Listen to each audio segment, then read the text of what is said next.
जय हिंद साथियों, नमस्कार आप सभी को। स्वागत आप सभी का आपके अपने चैनल IQ स्टडी सेंटर पर। आज की क्लास में हम देखेंगे जीके जीएस का प्रैक्टिस सेट नंबर 53, जो आपके Haryana city 2025 RRB NTPC group D SSC MTS के लिए क्लास आपके लिए बहुत ही ज़बरदस्त रहने वाली है। डेली सुबह 6 बजे इंडिया करंट अफेयर्स की क्लास, सुबह 7 बजे हरियाणा करंट अफेयर्स, 9:30 बजे हरियाणा जी की, डेली दोपहर को 12 बजे इंडिया जी की, डेली दोपहर को 1 बजे रीजनिंग, और इसी के साथ आपको क्लास 2 लाइव क्लास 9 से 10 हरियाणा जी के, 10 से 11 इंग्लिश। ये क्लासेज आपकी स्टार्ट हो चुकी हैं भाई आज से, ठीक है। हरियाणा सिटी की PDF प्राप्त करने के लिए आप इस नंबर के ऊपर व्हाट्सअप कर सकते हैं। साथ के साथ में डिस्क्रिप्शन के अंदर टेलीग्राम का लिंक दिया गया है। PDF के लिए आप टेलीग्राम चैनल को ज्वाइन कर सकते हैं। यहाँ पर आपको 100 रुपीज़ में हरियाणा सिटी की PDF जो है कंप्लीट 7 सब्जेक्ट की PDF आपको प्रोवाइड करवाई जाएगी। तो चलिए फर्स्ट क्वेश्चन आज का, मारफत्ती गीत कहाँ के पारंपरिक लोकगीत है? मारफत्ती गीत कहाँ का पारंपरिक लोकगीत है? बांग्लादेश का। ऑप्शन नंबर आपका बी करेक्ट हो जाएगा। मारफत्ती जो गीत है वो बांग्लादेश का पारंपरिक लोकगीत है।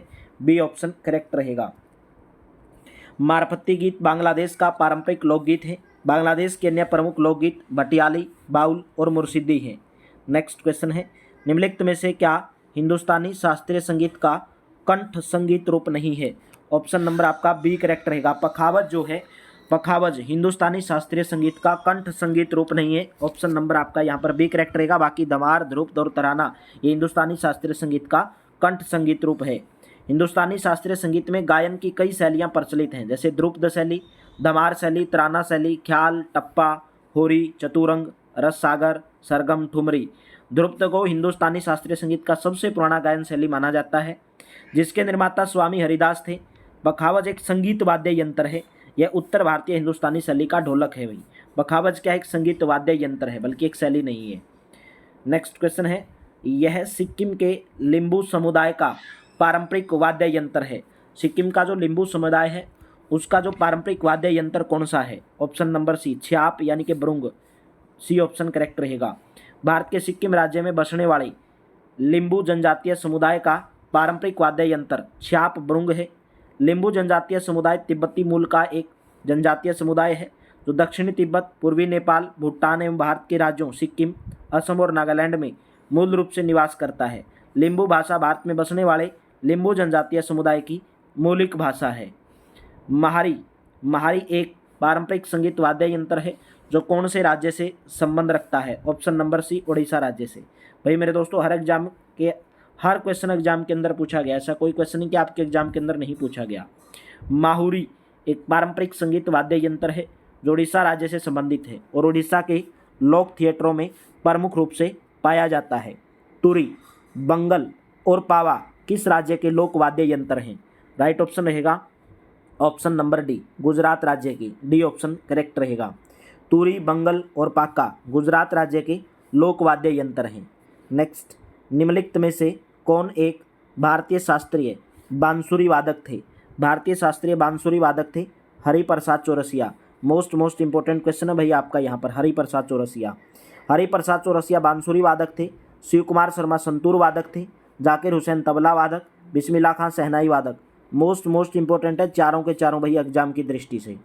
निम्नलिखित में से कौन एक प्रसिद्ध भारतीय गायक हैं? प्रसिद्ध भारतीय गायक हैं Bhimsen Joshi. C option correct रहेगा। पंडित भीमसेन जोशी प्रसिद्ध भारतीय शास्त्रीय गायक थे। शास्त्रीय संगीत के क्षेत्र में पंडित भीमसेन जोशी जैसी लोकप्रियता कम ही कलाकारों को प्राप्त हुई है। 6 दशकों तक विदेशों में गायन कर अंतर्राष्ट्रीय ख्याति प्राप्त की। इन्हें भारत के सर्वोच्च नागरिक सम्मान भारत रत्न 4 नवंबर 2008 को प्रदान किया गया। इनका निधन 24 जनवरी 2011 को हुआ था। अमृता शेरगिल व सतीश गुजराल प्रसिद्ध चित्रकार एवं सोनल मानसिंह शास्त्रीय नृत्यंगना है। पंडित भीमसेन जोशी निम्नलिखित में से किस क्षेत्र से संबंध रखते थे? शास्त्रीय संगीत। सी ऑप्शन आपका करेक्ट रहेगा। नेक्स्ट क्वेश्चन है, भारतीय संगीत वाद्य यंत्र संवादिनी किस प्रकार का वाद्य यंत्र है? राइट ऑप्शन नंबर बी, वायु वाद्य यंत्र है। बी ऑप्शन आपका यहाँ पर करेक्ट ऑप्शन रहेगा। संवादिनी यानी कि हारमोनियम कहा जाता है संवादिनी को। एक संगीत वाद्य यंत्र है जिसमें वायु प्रवाह किया जाता है और भिन्न चपट्टी स्वर पटलों को दबाने से अलग अलग सुर की ध्वनियाँ निकलती हैं। इसमें हवा का भाव पैरों, घुटनों व हाथों के जरिए किया जाता है। हालांकि भारतीय उपमहाद्वीपों में इस्तेमाल होने वाले हारमोनियम में हाथों का प्रयोग ही ज़्यादा होता है। हारमोनियम का आविष्कार यूरोप के अंदर किया गया था। नेक्स्ट है, इन भारतीय संगीत दिग्गजों में से सितार वादक कौन है? राइट ऑप्शन रहेगा ऑप्शन नंबर बी, सितार वादक रविशंकर। बी ऑप्शन आपका करेक्ट रहेगा। पंडित रविशंकर एक सितार वादक और संगीतज्ञ थे। रविशंकर ने भारतीय शास्त्रीय संगीत की शिक्षा उस्ताद अलाउद्दीन खां से प्राप्त की थी। हॉर्न बोस्टल चेस प्रणाली के अनुसार भारतीय संगीत वाद्य यंत्र घुंघरू किसके रूप में वर्गीकृत किया जा सकता है? आइडियोफोन्स। डी ऑप्शन आपका करेक्ट रहेगा।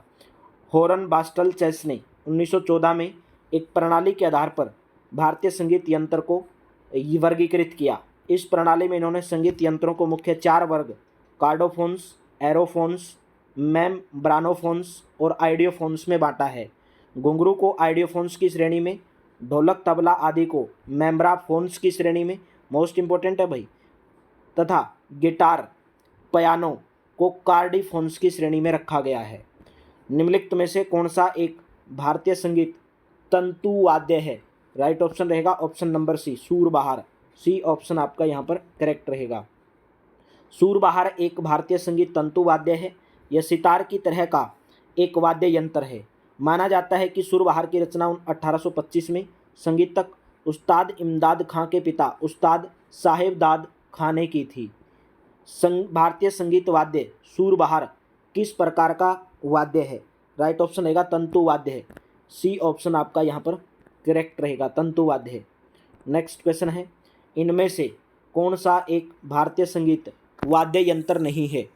राइट ऑप्शन रहेगा मदाल। सितार, बांसुरी और तानपुरा तीनों के तीनों भारतीय संगीत वाद्य यंत्र हैं, बल्कि तमाल जो है भारतीय संगीत वाद्य यंत्र नहीं है। मदाल क्या है? नेपाली लोक नृत्य का एक वाद्य यंत्र है। यह वाद्य यंत्र मिट्टी का बेलनाकार बना होता है, जिस पर बकरे या हिरण की खाल मढ़ी जाती है।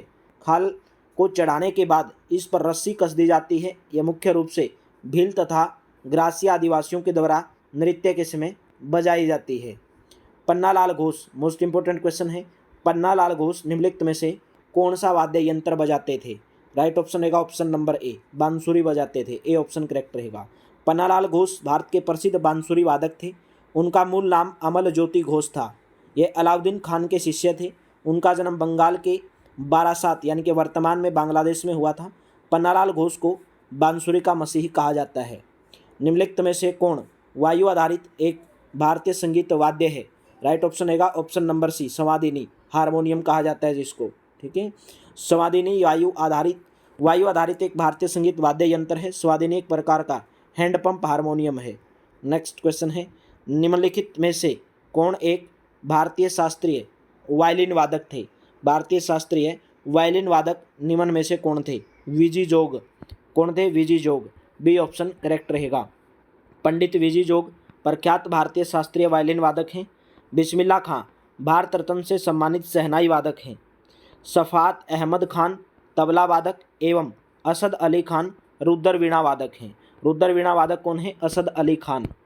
प्रसिद्ध संगीतकार सिक्किल माला चंद्रशेखर का संबंध निम्नलिखित में से किस वाद्य यंत्र से है? ऑप्शन नंबर डी, प्रसिद्ध संगीतकार सिक्किल माला चंद्रशेखर का जो संबंध है वो बांसुरी वाद्य यंत्र से है। डी ऑप्शन करेक्ट रहेगा। सिक्किल माला चंद्रशेखर कर्नाटक की एक प्रसिद्ध भारतीय फ्लूटिस्ट यानी कि बांसुरी वादक हैं। सिक्किल माला चंद्रशेखर, इनका जन्म एक संगीत परिवार में 23 अगस्त 1963 को हुआ था। नेक्स्ट क्वेश्चन, बांस और तुम्बी का उपयोग करके बनाया गया एक तार वाला वाद्य यंत्र है जिसे अधिकतर महाराष्ट्र में पारंपरिक लोक गायक उपयोग करते हैं। तो इसका नाम क्या है? इसका नाम है एक तारा। एक तारा जो है बांस और तुम्बी का उपयोग करके बनाया गया एक तार वाला वाद्य यंत्र है जिसे अधिकतर महाराष्ट्र में पारंपरिक लोक गायक उपयोग करते हैं। बी ऑप्शन आपका करेक्ट रहेगा। एक तारा भारतीय संगीत का लोकप्रिय वाद्य यंत्र है जिसका उपयोग भजन या सुगम संगीत में किया जाता है। इसमें एक ही तार लगा होता है जो बांस या तुम्बी का उपयोग करके बनाया जाता है। आजकल यह महाराष्ट्र, पंजाब तथा बंगाल में पारंपरिक लोक गायकों के द्वारा उपयोग किया जाता है। निम्नलिखित में से कौन सा तार वाला वाद्य यंत्र नहीं है? तार वाला इनमें से कौन सा वाद्य यंत्र नहीं है? तबला जो है तार वाला एक वाद्य यंत्र नहीं है। बाकी सितार, सरोद और संतूर ये तार वाले वाद्य यंत्र हैं। सितार, सरोद, संतूर तार वाले वाद्य यंत्र हैं, जबकि तबला जो है तार वाला वाद्य यंत्र नहीं है। गोवा का क्षेत्रीय संगीत कौन सा है? गोवा का क्षेत्रीय संगीत कौन सा है? मांडव। ऑप्शन नंबर आपका सी करेक्ट रहेगा।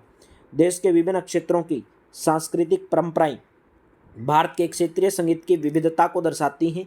प्रत्येक क्षेत्र की अपनी विशेष शैली होती है। मांडो जो है वो गोवा का सांस्कृतिक संगीत है। गोवा क्षेत्रीय संगीत भारतीय उपमहाद्वीप के पारंपरिक संगीत का खजाना है। मांडो किस राज्य के लोकगीत का एक रूप है? मांडो गोवा का है। ऑप्शन नंबर आपका यहाँ पर सी ऑप्शन करेक्ट रहेगा। नेक्स्ट क्वेश्चन है, निम्नलिखित में से कौन सा वाद्य यंत्र सरकंडा निर्मित रीड इंस्ट्रूमेंट है? सरकंडा से बनाया गया है, कौन सा वाद्य यंत्र है? ऑप्शन नंबर ए, शहनाई जो है सरकंडा से बनाया जाता है। ए ऑप्शन आपका करेक्ट रहेगा। शहनाई वाद्य यंत्र सरकंडा निर्मित यानी कि रीड इंस्ट्रूमेंट्स एक वायु वाद्य यंत्र है। इसे सुशीर वाद्यों में सर्वश्रेष्ठ माना जाता है। इसकी आकृति चिल्लम यानी कि शंकु नोमा के समान होती है। इस वाद्य के ऊपरी सिरे पर ताड़ के वृक्ष के पत्ते की तूती बनाकर लगाई जाती है, जिसे मधुर ध्वनि निकलती है। एक धार्मिक वाद्य क्षेत्र है जिसे उत्तर भारत के विभिन्न हिस्सों में सामाजिक तथा धार्मिक समारोह के शुभ अवसर पर बजाया जाता है। निम्नलिखित में से किस वृक्ष की लकड़ी का प्रयोग कर्नाटक के शास्त्रीय संगीत में प्रयोग किए जाने वाले बड़े कर्षित तार के वाद्य यंत्र बनाने के लिए किया जाता है, जिसे बोबिलिबी यानी कि वीणा सरस्वती वीणा के नाम से जाना जाता है? ऑप्शन नंबर बी, कटहल की लकड़ी। बी ऑप्शन आपका करेक्ट रहेगा। वीणा एक वाद्य यंत्र है जिसका उपयोग शास्त्रीय संगीत में किया जाता है। उत्तर भारत के शास्त्रीय संगीत में रुद्र वीणा और विचित्र वीणा का प्रयोग तथा कर्नाटक संगीत में सरस्वती वीणा और चित्रा वीणा का प्रयोग किया जाता है। सरस्वती वीणा को कटहल की लकड़ी से बनाया जाता है। इसमें 7 तार होते हैं। कितने तार होते हैं? 7 तार होते हैं। नेक्स्ट है, पंडित बुधादित्य मुखर्जी निम्नलिखित में से कौन से वाद्य यंत्र से जुड़े हैं? राइट ऑप्शन रहेगा ऑप्शन नंबर ए। पंडित बुधादित्य जो मुखर्जी हैं वो सितार वाद्य यंत्र से जुड़े हैं। ऑप्शन नंबर आपका यहाँ पर ए करेक्ट रहेगा। पंडित बुधादित्य मुखर्जी एक प्रसिद्ध सितार वादक थे, जिनका वर्ष 1955 ईस्वी में भिलाई यानी कि छत्तीसगढ़ एक संगीत परिवार में जन्म हुआ था और इमादत खानी घराने से संबंध रखते थे। ये हाउस ऑफ कॉमन्स यानी कि लंदन में प्रदर्शन करने वाले पहले कलाकार थे। भाई कौन? Pandit Budhaditya Mukherjee London House of Commons London में प्रदर्शन करने वाले पहले कलाकार थे। घुमोट किस राज्य का स्वदेशी पारंपरिक ताल वाद्य यंत्र है? घुमोट, तो राइट ऑप्शन रहेगा option number A, Andhra Pradesh का। घुमोट किस राज्य का स्वदेशी पारंपरिक ताल वाद्य यंत्र है? आंध्र प्रदेश का। ताल वाद्य यंत्र संगीत क्षेत्र में एक ऐसा वाद्य यंत्र है जिसमें ध्वनि उस पर हाथ या अन्य किसी उपकरण के प्रहार द्वारा या रगड़कर उत्पन्न की जाती है, जैसे तबला, डमरू, झांझ, मृदंग, घुमोट आदि। घुमोट गोवा राज्य का स्वदेशी एवं पारंपरिक ताल वाद्य यंत्र है। सन 2019 में गोवा सरकार ने घुमोट को द्रोहर वाद्य यंत्र घोषित किया गया था। धेनका निम्नलिखित में से किस राज्य का प्रसिद्ध वाद्य यंत्र है? राइट ऑप्शन है ऑप्शन नंबर बी, ओडिशा राज्य का है। धेनका वाद्य यंत्र का निर्माण या प्रयोग संगीत की ध्वनि निकालने के प्रयोजन के लिए होता है। वाद्य यंत्र पर थाप देकर, फूंक कर या तारों में कंपन उत्पन्न करके उत्पन्न किया जाता है। धनिका ओडिशा राज्य का एक प्रसिद्ध वाद्य यंत्र है। वर्ली चित्रकला भारत के कौन से राज्य की लोक चित्रकला है? वर्ली चित्रकला भारत के महाराष्ट्र राज्य की लोक चित्रकला है। डी ऑप्शन आपका यहाँ पर करेक्ट ऑप्शन रहेगा। वर्ली चित्रकला भारत के महाराष्ट्र राज्य की लोक चित्रकला है। देखिए यहाँ पर एक साइड में लोक चित्रकला दिए गए, एक साइड में राज्य दिए गए हैं, तो बात कर लेंगे। वर्ली चित्रकला महाराष्ट्र की, मिथिला पेंटिंग बिहार की है, रंगोली महाराष्ट्र की है, चौकपूर्णा उत्तर प्रदेश, रंगवल्ली कर्नाटक, अल्पना बंगाल, मांडना राजस्थान, कालीघाट पेंटिंग पश्चिम बंगाल, पटचित्र उड़ीसा, फड़ चित्रकला राजस्थान भीलवाड़ा। भाई मोस्ट इंपॉर्टेंट क्वेश्चन है भाई। निम्नलिखित में से कौन सा भारतीय शहर कलमकारी चित्रकला के लिए प्रसिद्ध है? कलमकारी चित्रकला के लिए प्रसिद्ध है मसूलीपट्टनम। डी ऑप्शन आपका करेक्ट रहेगा। कलमकारी एक प्रकार का हाथ से पेंट या ब्लॉक प्रिंटेड सूती कपड़ा है। भारतीय राज्य आंध्र प्रदेश के मसूलीपट्टनम और तेलंगाना में उत्पादित होता है। ठीक है, यहाँ पर एक साइड में राज्य दिए गए हैं, एक साइड में पारंपरिक चित्रकला दी गई है। महाराष्ट्र की जो चित्रकला वारली है, पिंगुली चित्रकारी, आंध्र प्रदेश की लोपाक्सी और कलमकारी, मणिपुर की खम्बाना काओ फाबा, पश्चिम बंगाल की डोकरा कालीघाट चित्रकारी। नेक्स्ट क्वेश्चन है, निम्नलिखित में से किस राज्य में भित्ति चित्र एक लोकप्रिय कला है, यानी कि फ्रेस्को पेंटिंग? राइट ऑप्शन रहेगा ऑप्शन नंबर सी, हरियाणा राज्य। सी ऑप्शन आपका करेक्ट रहेगा।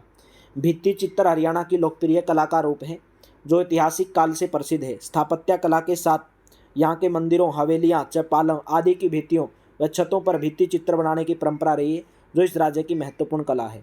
तो क्लास कैसी लगी मेरे दोस्तों कमेंट बॉक्स में ज़रूर बताएंगे। अच्छी लगी तो वीडियो को लाइक कर देना, शेयर कर देना, और चैनल पर पहली बार है तो चैनल को सब्सक्राइब कर लेना। साथ के साथ में डिस्क्रिप्शन के अंदर टेलीग्राम का लिंक दिया गया है, PDF के लिए आप टेलीग्राम चैनल को भी ज्वाइन कर सकते हैं।